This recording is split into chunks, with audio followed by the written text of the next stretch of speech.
नमस्कार मित्रांनो, नमो शेतकरी महासन्मान निधी योजनेअंतर्गत एकूण 5 हप्ते हे वितरित करण्यात आलेले आहे।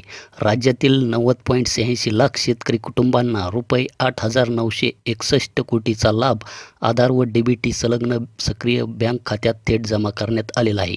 माननीय पंतप्रधान महोदयांच्या शुभ हस्ते माहे डिसेंबर 2024 ते माहे मार्च 2025 या कालावधीतील प्रधानमंत्री किसान सन्मान निधी योजनेचा 19वा हप्ता वितरित करण्यात आला आहे।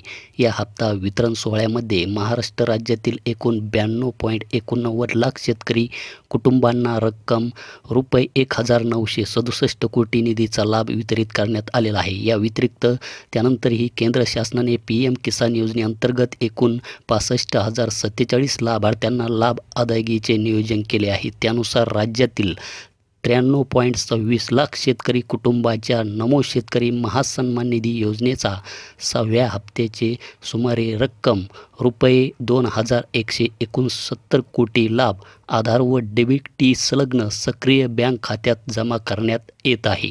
तर मित्रांनो, नमो शेतकरी महासन्मान निधी योजनेच्या 6व्या हप्त्याअंतर्गत उद्यापासून 93.26 लाख शेतकरी कुटुंबांना लाभ वितरित केला जाणार आहे। या अंतर्गत रुपये 2,169 कोटींची रक्कम शेतकऱ्यांच्या आधार व डीबीटी संलग्न सक्रिय बँक खात्यात थेट जमा होणार आहे। तर मित्रांनो, उद्यापासून नमो शेतकरी महासन्मान निधी योजनेचा हा जो काही हप्ता आहे, हा हप्ता त्यांच्या शेतकऱ्यांच्या बँक खात्यामध्ये जमा होणार आहे।